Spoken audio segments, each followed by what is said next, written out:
மக்களே, இன்னைக்கு கிராமத்து ஸ்டைல்ல எப்படி நாட்டுக்கோழி குழம்பு வைக்கிறாங்க, ராகி களி எப்படி செய்றாங்க அப்படின்றதான் பார்க்க போறோம். வாங்க.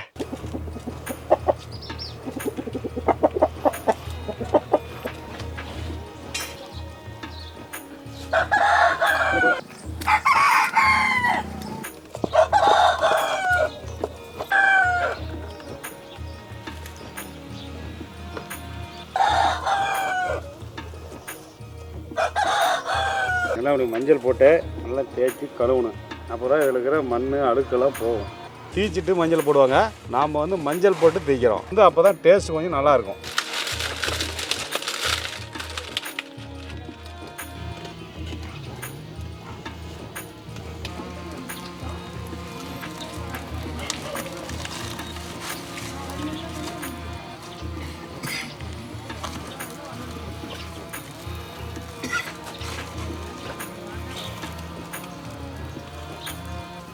நல்லா செவந்து நல்லா வெடிச்சிக்கிச்சு.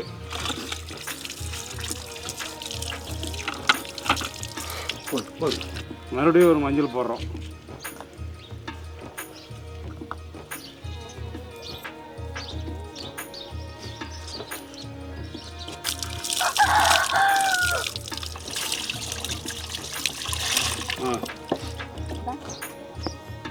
பண்ணணும்.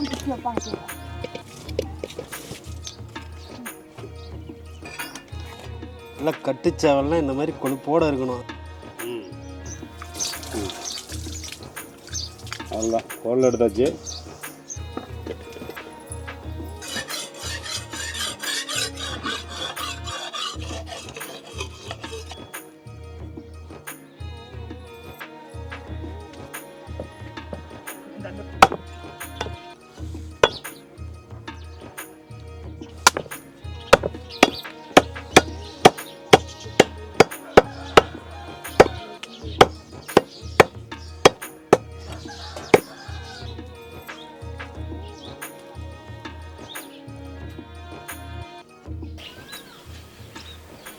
கண்ணு, குழம்புக்கு தேவையானதெல்லாம் இப்போ வறுத்துக்கலாம்.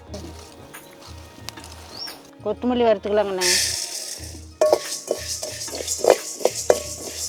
2 கிலோ கறிக்கு ஆகிற செலவு நாங்கள் வச்சுக்கிட்டோம்.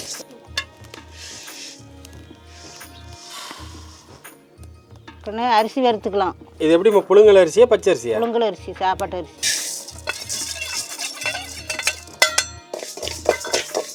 பொட்டுக்கடலை வைக்கிறத விட அரிசி வறுத்து வச்சா குழம்பு நல்லா இருக்கும்.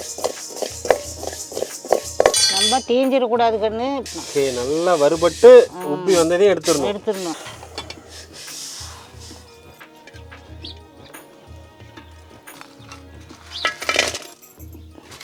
எண்ணெய் விட்டு வறுத்தா தான் நல்லா வறுபடும்.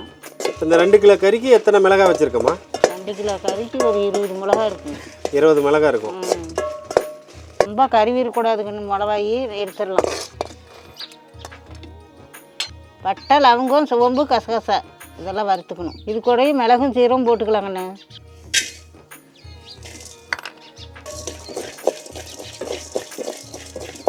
எல்லாமே இலை வறுப்பாக வறுத்தா போதுங்கண்ணு. நம்ம தீயறதுக்கு விடக்கூடாது. வறுத்துக்கு போதுங்கன்னு எடுத்துக்கலாம்.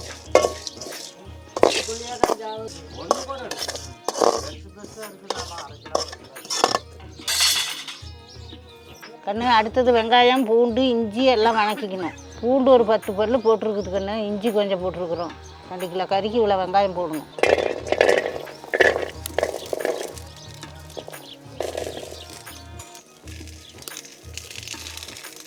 வெங்காய செலவு எண்ணெய் விட்டு நல்லா வதக்கிக்கலாங்கண்ணே. கண்ணு, இது கூட தக்காளி ஒரு பழம் போட்டு வதக்கலாம். கறிப்புளியும் போட்டு இது கூட கொஞ்சம் வறுத்துக்கலாம். அப்படி வதக்கிக்கலாம்.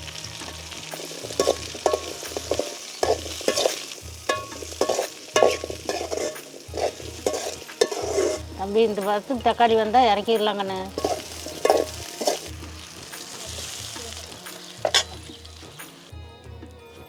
கண்ணு, இப்போ செலவெல்லாம் உரலில் இடித்து ஆட்டிக்கலாம். முதல்ல மிளகாய் போட்டுக்கலாம் கண்ணு.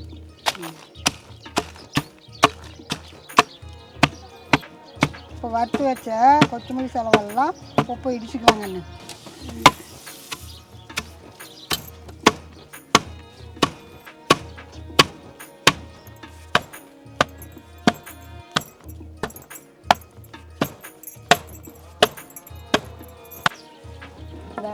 எல்லாம் இடிபட்டு போச்சு கண்ணு. இது கூட தேங்காயும் போட்டுக்கலாங்கண்ணே. தேங்காய் ஒரு மூடி தேங்காய் வச்சுருக்குறோம். ஒரு மூடி தேங்காய். ஆமாம்.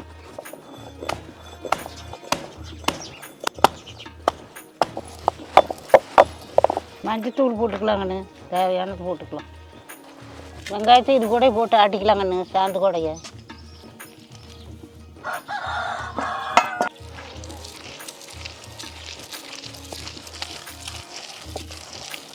இந்த மாதிரி கிராமத்தில் உரல் ஆட்டுறதை பார்க்கறதுக்கே ரொம்ப அழகாக இருக்குங்க.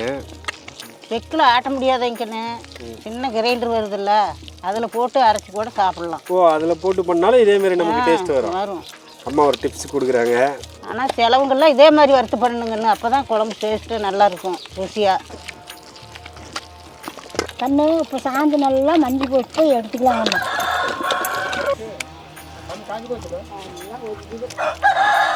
இப்போ கமலாம்மா வந்து கோழி குழம்பு தாளித்து விட போகிறாங்க. இன்னும் கொஞ்சம் கடலெண்ணெய் ஊற்றிக்கலாம் தாளிக்கிறதுக்கு. இன்னும் கடுகு போட்டுக்கலாம்.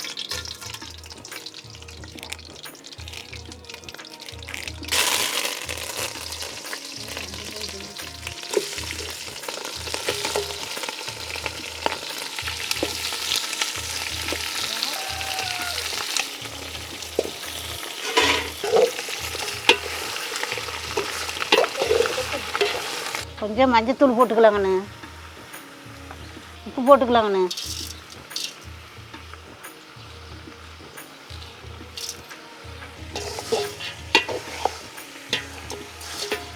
நாட்டுக்கோழியில் தலையிலேருந்து கால் வரைக்கும் எதுவுமே வேஸ்ட் பண்ண மாட்டாங்க. கொஞ்சம் கறி நல்லா உருண்டுருச்சு, தண்ணி ஊற்றலாம், கொஞ்சம் நேரம் வேகட்டும். நல்லா மூடி வச்சு ஒரு 20 நிமிஷம் வந்த பின்னாடி அப்புறம் சாந்து ஊற்றிக்கலாம்.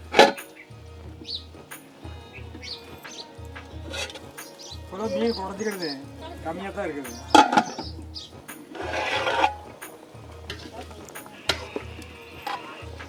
கண்ணு கறி 6 வேக்காடு வந்துருச்சு, இப்போ சாந்து ஊற்றலாம்.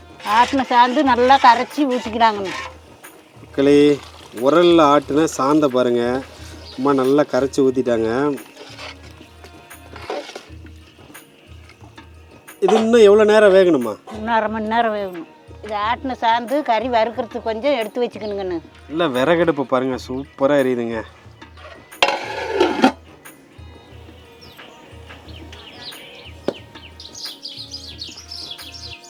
நிறைய பேர் பொன்னாயம்மாவோட வீட்டை காமிக்க சொல்லியிருந்தீங்க பார்த்தீங்களா? அழகாக கீத்தில் வெஞ்சிருக்காங்க. மரச்சட்டங்கள்லாம் பாருங்கள் எவ்வளோ பெருசு பெருசாக போட்டிருக்காங்கன்னு. முக்கியமான ஒரு தலைவரை உங்களுக்கு காமிக்கிறேன் பாருங்கள். ஆறுமுக ஐயா எம்ஜிஆர் ரசிக்கினாங்க. எனக்கும் எம்ஜிஆர்னா ரொம்ப பிடிக்கும். எம்ஜிஆர் போட்டால் படம்னா நாங்கள்லாம் விரும்பி பார்ப்போம். அப்படியே உள்ளே போவோமா? அடடடடடடடா, எப்படி இருக்குது பாருங்களேன்.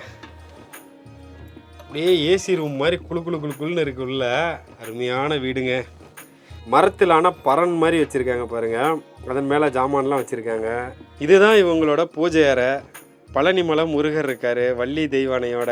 இங்கே பார்த்தீங்கன்னா சிவன் இருக்கார் பாருங்கள். முருகன் விநாயகரோடு இருக்காங்க, சிவனும் பார்வதியும். எங்கள் வீட்டுக்காரர் இவர் தாங்க ஆறுமுகையா. சின்ன வயசில் பாருங்களேன், ஆளு சும்மா ஜம்முனுக்கிறாரு. சின்ன வயசில் நான் இங்கே இருக்கிறேன். பொன்னாயம்மா பாருங்களேன், சூப்பர்மா.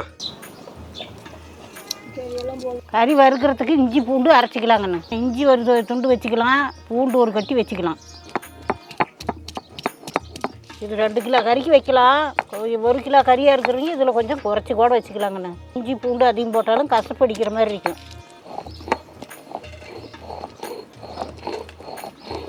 இந்த மாதிரி சாறு எடுத்து குடித்தா நல்லா இருக்குங்கன்னு, சளிக்கெல்லாம் நல்லது. பாருங்க, அம்மா நமக்கு கோழி சாறு கொடுத்துருக்குறாங்க. அடடடடடடா, சூப்பராக இருக்குதுங்க குழம்பு. நல்ல காரம் சாரமாக. இது கூடவே நல்லெண்ணெய் ஊற்றி சாப்பிட்டோம் அப்படின்னா அப்படியே அமிர்தம் மாதிரி இருக்கும். உடம்பு கொஞ்சம் வீக்காக இருக்கிறவங்க இவங்களுக்கெல்லாம் பார்த்தீங்கன்னா நல்லெண்ணெய் கலந்து கொடுப்பாங்களாம். அப்படி சாப்பிடும்போது இன்னும் டேஸ்ட்டு சூப்பராக இருக்கும், உடம்புக்கும் அவ்வளோ நல்லது அப்படின்ற மாதிரி சொன்னாங்க. நல்லா வெந்துருச்சு கண்ணு, குழம்புலேருந்து கறி எடுத்துக்கலாம்.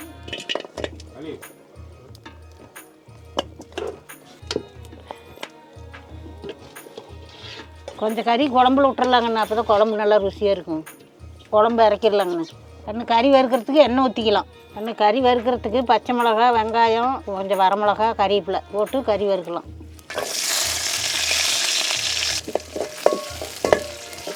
இஞ்சி பூண்டு அரைச்சி வச்சதை போட்டுக்கலாங்கண்ணே.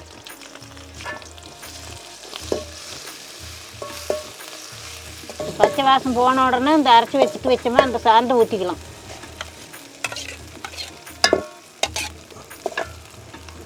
தண்ணியாக ஊற்றாமல் கெட்டியாக எடுத்து வச்சுருந்தா எனக்கு போடணும் கறி வறுக்கிறதுக்கு.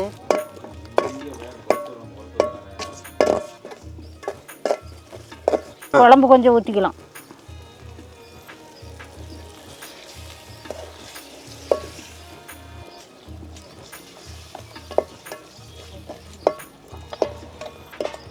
கடை மசாலா போட்டு பண்ணுறத விட இந்த செக்கில் அரைச்சி பண்ணுறது தான் நல்லா ருசியாக இருக்கும். குழம்பு கறியும் நல்லா ருசியாக இருக்கும்.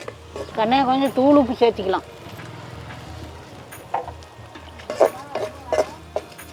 கண்ணு சாந்து நல்லா வெந்துருச்சு, கறி போட்டு பரட்டிக்கலாம்.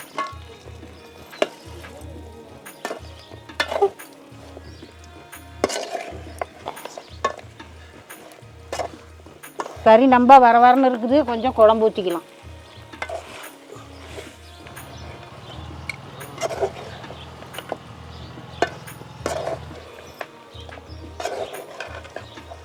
ரொம்ப மணமாக இருக்குங்க. வேறு எந்த மசாலாவுமே போடல. எல்லாமே பார்த்தீங்கன்னா இவங்க உரலில் இடித்து அரைச்ச மசாலா அதை மட்டும்தான் போட்டிருக்காங்க. நல்ல கிரேவி பாருங்களேன், எவ்வளோ அழகாக அப்படியே கறியோடு கலந்து சூப்பராக இருக்குது. கொத்தமல்லி தழை போட்டு இறக்கலாங்கண்ணே.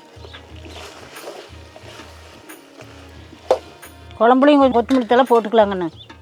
கறி நல்லா வறுத்தாச்சுக்கண்ணு இறக்கலாம். நல்லா உலை காஞ்சிருச்சுக்கண்ணு களி செஞ்சிடலாம். 1.5 லிட்டர் தண்ணிக்கு 1 கிலோ மாவு போட்டுக்கணும்.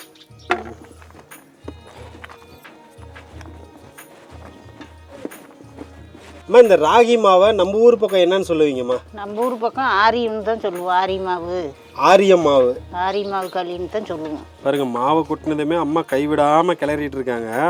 இந்த குட்டி அடுப்புலையும் சுடுதண்ணி எடுத்து தனியாக வச்சுருக்காங்க, கூட அந்த மாவு கூட கலந்துக்கிறதுக்கு. நல்லா துடுப்பு போட்டு இப்படி கிளறும் போது இந்த கட்டிங்க ஒன்று இருக்கிறதெல்லாம் உடஞ்சி இப்படி ஒன்று இருக்கிறதெல்லாம் வந்துடும். நல்லா ஒரு தடவை கிளறின பின்னாடி மறுபடியும் இப்படி சுடு தண்ணி ஊற்றினா தான் கொஞ்சம் இன்னும் களி கொஞ்சம் நல்லா இலக்கமாக வரும். அடுப்பு அதிகமாக இருந்துச்சுன்னா அடி பிடிச்சி களி தீஞ்சு போகணும், வாசடிக்கும்.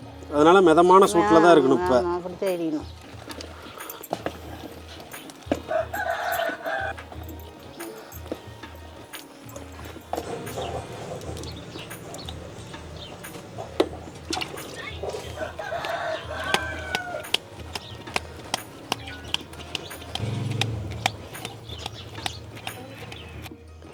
அம்மா பாருங்களேன், இவ்வளோ அழகாக ராகி உருண்டை பிடிச்சிட்டாங்கன்னு. ஆரிகளிலாம் நல்லா சத்து கண்ணு. வாரத்தில் 2 தடவையாச்சும் ஆரிகளி செஞ்சு சாப்பிட்டா உடம்புக்கு நல்லா சத்து. அவ்வளோதாங்க, களி சூப்பராக ரெடி ஆயிடுச்சு.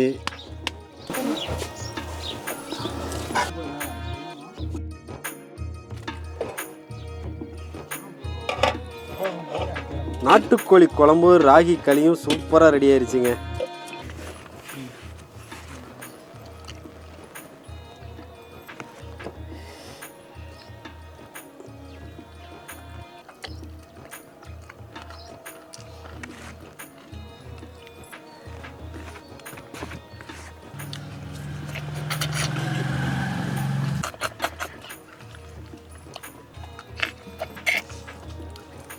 கோழி குழம்புக்கும் களிக்கும் சூப்பராக இருக்குது.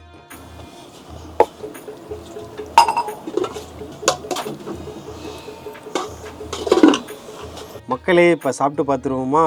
நாட்டுக்கோழி குழம்பு, ராகி களி, நாட்டுக்கோழி வறுவல் சூப்பராக செஞ்சுருக்காங்க பாருங்கள் நம்ம கமலாம்மாவும் பொன்னாம்மாவும்.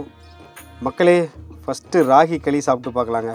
அடடடடடடடடா, அப்படியே திருநெல்வேலி அல்வா மாதிரி இருக்குது. இவ்வளோ சாஃப்ட்டு தெரியுதுங்களா? நல்லா கொஞ்சம் கூட கட்டி இல்லாமல் ரொம்ப சூப்பராக பண்ணியிருக்காங்க பாருங்கள். அப்படியே இந்த ராகி களி எடுத்து நாட்டுக்கோழி குழம்புல நல்லா இப்படி ஒரு பெரட்டு அப்படி பெரட்டி எடுத்தோம் அப்படின்னா இப்போ சாப்பிடக்கூடிய தயார் நிலைக்கு வந்துடும். இந்த களி அப்படியே எடுத்து அடாடாடாடாடாடா, ரொம்ப டேஸ்ட்டாக இருக்குது. குழம்பு சும்மா அப்படி தித்திக்குதுங்க. எந்த ஒரு கடை மசாலாவும் நம்ம ஆட் பண்ணவே இல்லை. அவ்வளோ பிரமாதமாக பண்ணியிருக்காங்க நம்ம கமலாம்மாவும் பொன்னாயி பாட்டியும். கறியில் இருந்த அந்த கொழுப்பெல்லாம் பாருங்கள் நல்லா உருகி குழம்புக்கு அப்படியே எக்ஸ்ட்ரா ஒரு டேஸ்ட்டை கொடுக்குது. அடுத்து நம்ம நாட்டுக்கோழி வறுவல் சாப்பிட்டு பார்க்கலாங்க. அடடடடடடா, கிரேவியோட பதமே அற்புதமாக இருக்குது. சாந்து மசாலா எல்லாம் அப்படியே அருமையாக ஒட்டியிருக்கு. அப்படியே எடுத்து நல்லா சூப்பலும் இதோட முக்கியம். அற்புதம் போங்க.